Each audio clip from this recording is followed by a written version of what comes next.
Ante todo, muy buenos días, estimados alumnos. La penúltima clase es aparato genitourinario 3, donde vamos a abordar lo que es el aparato genital femenino.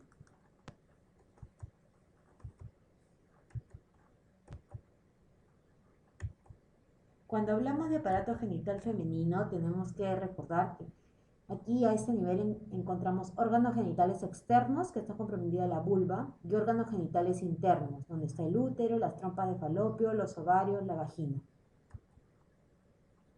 Empecemos por la vulva. La vulva está constituida por lo que vendría a ser el monte de Venus, los labios mayores, los labios menores, el clítoris, la hendidura o lo que vendría a ser también el espacio interlabial, ¿no?, donde encontramos el conducto vulvar, el vestíbulo uretral, lo que vendría a ser el vestíbulo vaginal, el espacio vulvo-vaginal y las glándulas vulvovaginales a ese nivel también.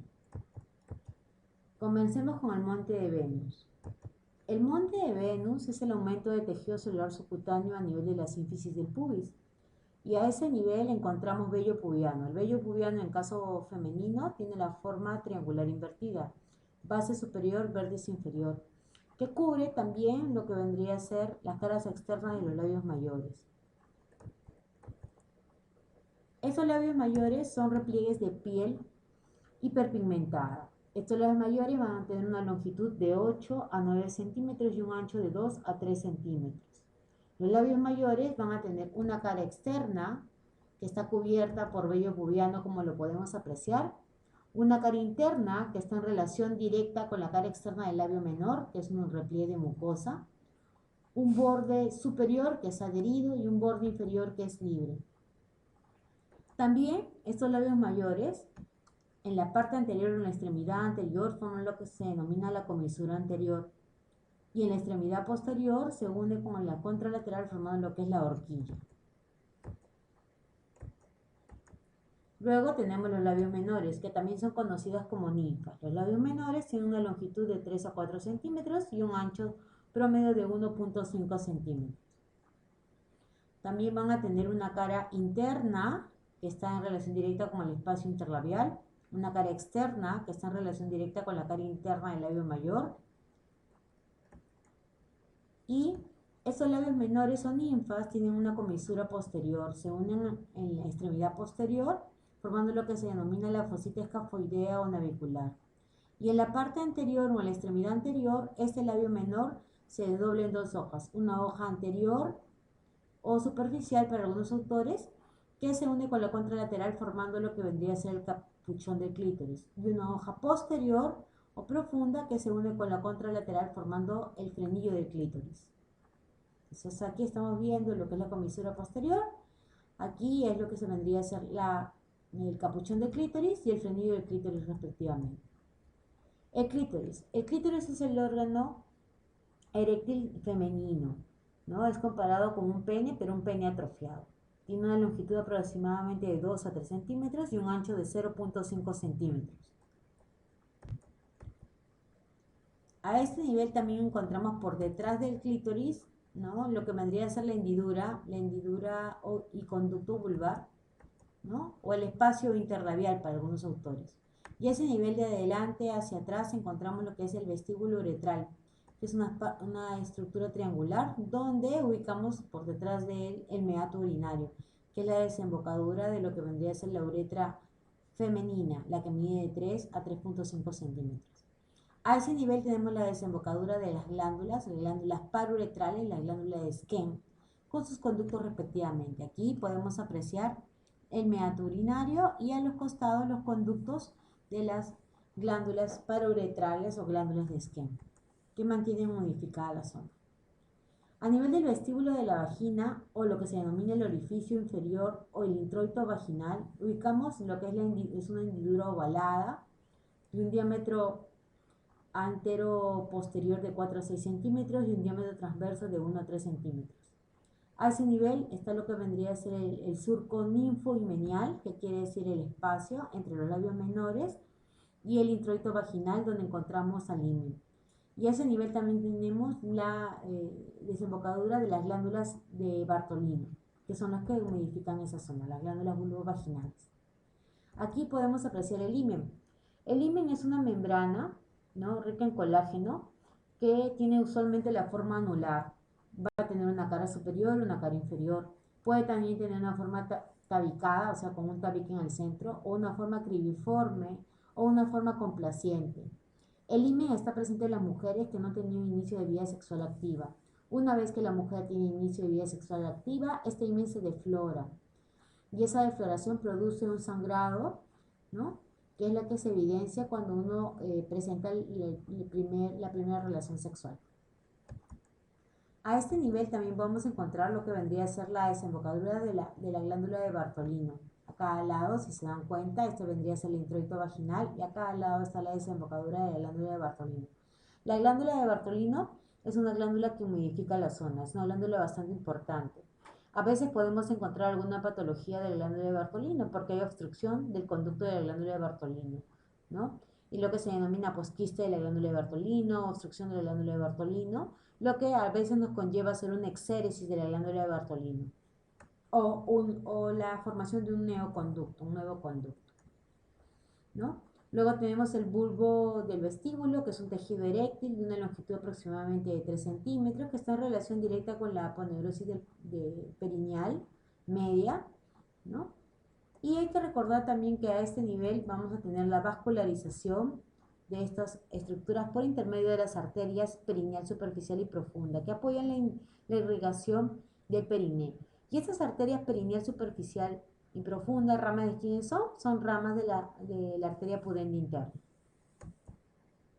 La vagina es un conducto, un conducto que tiene una dirección bastante peculiar. De abajo arriba, de adelante hacia atrás en forma inclinada. Es un tubo fibromuscular, tiene una longitud aproximadamente de 7.5 a 10 centímetros promedio. Tiene una pared anterior, una pared posterior, un introito vaginal o el orificio inferior o de entrada y en la parte superior el orificio superior que está en contacto directo con el cuello del útero. La vagina se relaciona por delante, evidentemente, con la vejiga, se relaciona con la uretra femenina, se relaciona con el diafragma urogenital.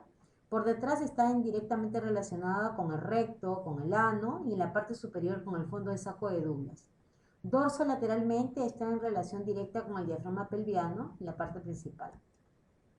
La vagina va a tener 3 capas, una mucosa, que es un epitelio poliestratificado, no queratinizado, una capa muscular, que va a tener fibras longitudinales y circulares, una adventicia, que es rica en lo que vendría a ser el tejido conectivo areolar, pero hay que recordar que el tercio superior de la pared posterior de la vagina está cubierta por peritoneo, conformando así el fondo de saco de Douglas, ¿no? La vagina va a tener fondos de saco. ¿Por qué? Porque la vagina invagina parte del cuello del útero y va a tener fondos de saco. Estos son 4. Uno anterior, que es poco profundo, uno posterior, que es profundo, y 2 fondos de saco laterales. Quiere decir que los fondos de saco vaginales son 4. Anterior, posterior y 2 laterales. ¿Cuáles son las funciones de la vagina? Es un canal excretor del útero, es un órgano femenino para la copulación y forma parte del canal del parto. ¿Quién va a irrigar la vagina? El tercio superior de la vagina va a ser irrigada por la arteria vaginal superior y esta arteria vaginal superior es rama de la arteria uterina, siendo la arteria uterina rama de la hipogástrica. El tercio medio está irrigado por la arteria vaginal media. Esta arteria vaginal media es rama de la arteria rectal media. Luego tenemos el tercio inferior, que es la arteria vaginal inferior, que es rama de la arteria pudenda interna. Y la pudenda interna es rama a su vez de la arteria hipogástrica. También en algunas ocasiones por variante anatómica encontramos la arteria vaginal larga. Esta arteria vaginal larga es inconstante, pero puede nacer de la arteria uterina o directamente de la arteria hipogástrica. Recordando que la arteria uterina es rama de la arteria hipogástrica. El útero. El útero es un órgano hueco, muscular, tiene la forma de una pera invertida, cuya base es superior, cuyo vértice es inferior, tiene una cara anterior que descansa sobre la base de la vejiga, una cara posterior que es convexa, a diferencia de la cara anterior que es aplanada, tiene un tamaño de 7 centímetros de longitud, 2.5 centímetros de diámetro anteroposterior, 5 centímetros de diámetro transverso. Pesa aproximadamente de 40 a 50 gramos en mujeres nulíparas y un promedio de 70 gramos en mujeres ya multíparas. El útero va a tener una relación, va a estar por detrás de la vejiga, ¿no? Va a estar por delante del recto y va a estar por encima de la vagina. La posición del útero es una posición anteverso flexo, quiere decir hacia adelante, ligeramente flexionado, ¿no? Formando, recuerden, un fondo de saco bésico uterino pequeño y en la parte posterior formando parte del fondo de saco de Douglas. El útero va a presentar lo que vendría a ser un eje, el eje del cuerpo del útero, y este eje del cuerpo del útero se intersecta con el eje del cuello uterino para formar un ángulo, ese es conocido como ángulo de flexión. Luego tenemos nuevamente el eje del cuerpo del útero sobre el eje de la vagina. Se entrecruzan y van a formar un ángulo también. Ese es el ángulo de versión. Y acá tenemos los vicios de posición del útero. Sabemos que la posición normal del útero es anteverso flexo, o sea, hacia adelante flexionado. Pero también podemos encontrar úteros en retroversión y tenemos grados. Acá en la figura vamos a delimitar la sínfisis del pubis, la vejiga, ¿no? Lo que vendría a ser el recto, lo que es el útero en posición normal anteverso flexo, y luego tenemos primer grado. Primer grado es cuando el eje longitudinal del útero está frente al promontorio. Recuerden que el promontorio era la unión de L5 con S1. El segundo grado es cuando queda el útero frente a la concavidad del sacro a nivel de la segunda o tercera vértebra sacra.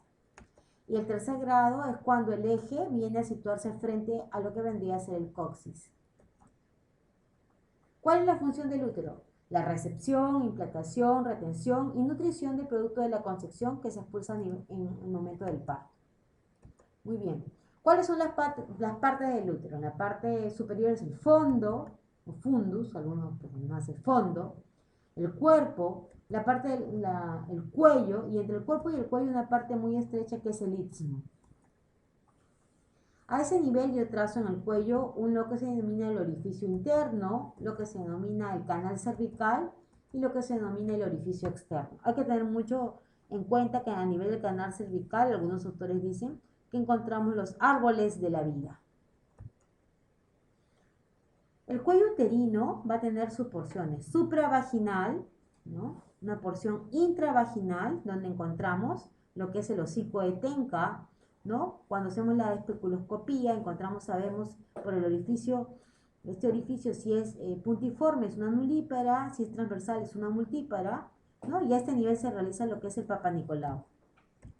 Aquí podemos enfatizar lo que es la cavidad uterina, podemos enfatizar todo lo que es el cuello a nivel del istmo, trazamos una línea a nivel del orificio inferior y trazamos pues el cuello, la porción supravaginal, la que está por fuera de las paredes de la vagina, la intravaginal y lo que vendría a ser pues ahí es la cavidad cervical o endocervix, ¿no? A ese nivel. No se olviden la supravaginal, la intravaginal. Y a ese nivel tenemos este orificio que vamos a ver acá, lo que les refería en el cuello del útero, que es lo que podemos observar cuando hacemos una especuloscopía o cuando hacemos un tacto vaginal. Si el orificio interno es puntiforme, se trata de una mujer nulípara. Si es transversal, como este es el caso, se trata de una mujer ya multípara. La estructura del útero va a ser cubierta por peritoneo, va a formar el fondo de saco bésico uterino, que es la parte anterior, y el fondo de saco de Douglas, que está en la parte posterior, ¿no? Ese es el peritoneo. Luego la segunda capa es el miometrio, con sus fibras longitudinales y transversales o circulares. Y la capa más interna es el endometrio, ¿no? Acá tenemos el miometrio, ¿no? La capa muscular externa longitudinal, la capa media circular y ramas plexiformes, y la capa muscular interna que es oblicua. Son tres tipos de fibras musculares. En el endometrio tenemos una capa funcional y una capa basal. La funcional es la que se cae cada 28 o 30 días, de acuerdo al ciclo menstrual de la mujer. Y la basal es la que queda. Luego el útero va a presentar medios de fijación. Entre ellos tenemos el ligamento ancho. El ligamento ancho cubre la cara anterior y posterior del útero. Tiene un borde superior que es libre, delgado, desdoblado en 3 hojas, que van hacia lo que vendría a ser el ligamento redondo, hacia lo que vendría a ser la trompa uterina y hacia lo que es el ligamento uterovárico o hacia el ovario directamente, ¿no? En el borde inferior, este ligamento ancho se va hacia el suelo pelviano y en el borde interno están en relación directa con los bordes laterales del útero y en el borde externo está en relación directa con las paredes de la pelvis. Hay que tener mucho en cuenta lo que vendría a ser el borde inferior, lo que algunos autores denominan como parametrios, y esas complicaciones a nivel de lo que vendría a ser cáncer de cuello uterino porque invade las partes de los parametrios. Bien. Otro ligamento muy importante es el ligamento de McEnroe o cervical transverso, que está situado en la base entre las dos hojas del ligamento ancho a los lados del cuello, ¿no? Delimita el espacio triangular conocido como parametrio, lo que les refería hace un momento, que está en relación directa con la arteria y vena uterina, con el uréter, con los nervios del plexo vegetativo uterino, con los linfonodos uterinos y con el tejido célula adiposo del pelvis peritoneo. Entonces no se olviden de ese ligamento cervical transverso o ligamento de McEnroe. Tenemos otro ligamento, el ligamento redondo del útero. Este ligamento redondo del útero parte lo que vendría a ser la cara anterior, tercio superior del útero, ¿no? Son cordones fibromusculares delgados y largos ubicados en la aleta anterior. Tienen tres porciones, una porción intrapélvica entre las hojas del ligamento ancho, una porción inguinal cuando atraviesa el conducto inguinal, una porción perineal, porque se termina a nivel de los labios mayores. Mediante su acción, el útero está en posición de anteflexión y su elongamiento produce una retroflexión uterina. El distendimiento unilateral causa una lateroversoflexión dorsal del útero y una distensión bilateral causaría lo que ves la retroversoflexión del útero. Ese es el ligamento redondo. Otro ligamento es el ligamento útero-sacro. El ligamento útero-sacro proviene de la cara posterior del útero, tercio inferior, y va hacia el sacro. Son repliegues peritoneales. Va desde el cuello del útero hasta la cara ventrolateral del sacro. Luego tenemos para algunos autores el ligamento de Delbecq, que es un ligamento en forma circular que va del sacro, recto, génito pubiano, respectivamente. Ahora, ¿cuáles son los ligamentos o los medios de sostén del útero? El suelo pelviano, ¿no? En manera indirecta el recto, la vejiga, el tejido celular pelvis subperitoneal con las vainas fibromusculares de ese espacio que vendrían a ser las aletas del recto, las vainas umbílico-vesicales, los ligamentos anchos y sus anexos, los tabiques, sacro, recto, génito, vésico, pubiano, respectivamente. ¿Quién irriga el útero? Fácil, la arteria uterina. ¿Y de quién es rama la arteria uterina? La arteria hipogástrica. Esta arteria uterina llega a nivel del istmo y da un codo, lo que se denomina para algunos autores el callado de la arteria uterina. Tiene una porción cervical, ¿no? Una porción horizontal que da ramas cervicales y vaginales superiores, una porción ascendente que da por los bordes laterales del útero y lo que dan las arterias arqueadas, las arterias radiales, las helicoidales o helicinas respectivamente, para irrigar de esa manera. Acá podemos apreciar las arterias arciformes, de estas se desprenden las radiales y se desprenden las helicinas respectivamente. Las trompas de falopio. Las trompas de falopio ya, ¿no? Son estructuras alargadas que vienen de los ángulos superiores de lo que vendría a ser el útero, llamado también oviductos. Miden un promedio de 10 a 12 centímetros y tienen un calibre promedio de 1 milímetro, ¿no? Hasta algunos autores dicen de 6 a 10 milímetros en la parte más ancha, ¿no? Tiene sus partes, lo que vendría a ser la porción intramural o intersticial, que mide 1 centímetro, el istmo, que mide una longitud de 3 centímetros y un ancho de 4 milímetros, la ampolla, una longitud de 5 a 6 centímetros, un ancho de 9 a 10 milímetros, y el infundibulum, o el pabellón donde están los 2 centímetros, donde están las fimbrias, o la franja ovárica. La función de la trompa de falopio va a ser la conducción del óvulo desde el ovario al útero y proporciona elementos nutritivos al óvulo, y los pliegues internos hacen más lento el óvulo. Las trompas de falopio van a tener una parte mucosa, que son las células epiteliales cilíndricas ciliadas, células secretoras con microvellosidades, una parte muscular, una túnica muscular y una túnica serosa respectivamente. La vascularización de las trompas de falopio va a estar dada por la arteria tubárica interna y la arteria tubárica externa. La arteria tubárica externa es rama de la arteria ovárica y la arteria tubárica interna es rama de la arteria uterina. Aquí va a formar el círculo arterial subtubárico que está en el meso, ¿no? En el mesosalping, ¿no? No olvidar eso, es muy importante. Los ovarios, ¿no? Son las gónadas femeninas, tienen una forma de una almendra, están en relación directamente a la aleta posterior del ligamento ancho, están ubicadas en la fosa ovárica o fosa de Waldeyer. La parte del látero superior en las nulíparas es lateralmente y superiormente en las nulíparas y látero inferior en las multíparas respectivamente. Esa es la posición. El tamaño es de 1 a 2 centímetros de espesor, una longitud de 3 a 5 centímetros, un ancho de 1 a 3 centímetros, pesa aproximadamente de 8 a 10 gramos, ¿no? Es el único órgano intraperitoneal no revestido por peritoneo a nivel de lo que vendría a ser la línea de Waldeyer-Fabry. Muy bien.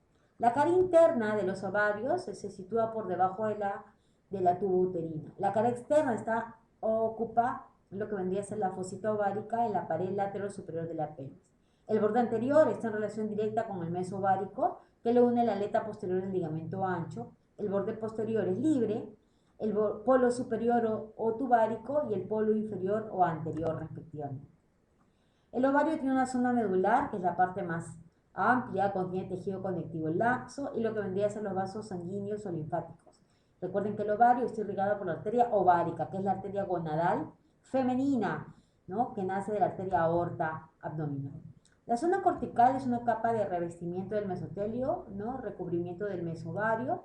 Está también la capa del tejido epitelial cúbico escamoso, tiene una túnica albuginea formada por el tejido conectivo denso e irregular y una lámina folicular que consta de tejido conectivo denso, los folículos, el cuerpo amarillo y el tejido cicatricial respectivamente. Una parte generativa, que es la maduración folicular, la estimulación progestacional en el endometrio, una parte vegetativa, que es el desarrollo y funcionamiento del aparato genital, y una parte somática, que son los caracteres de la feminidad, respectivamente. ¿Cuáles son los medios de fijación del ovario? El ligamento, este ligamento útero-ovárico, el ligamento útero-ovárico que viene del útero y va hacia el ovario respectivamente. Luego tenemos el ligamento tubo-ovárico o salpingo-ovárico que viene de la trompa hacia el ovario respectivamente. Y luego tenemos, no se olviden, el meso-ovario, ¿no? Que está en relación directa con el arco subtubario.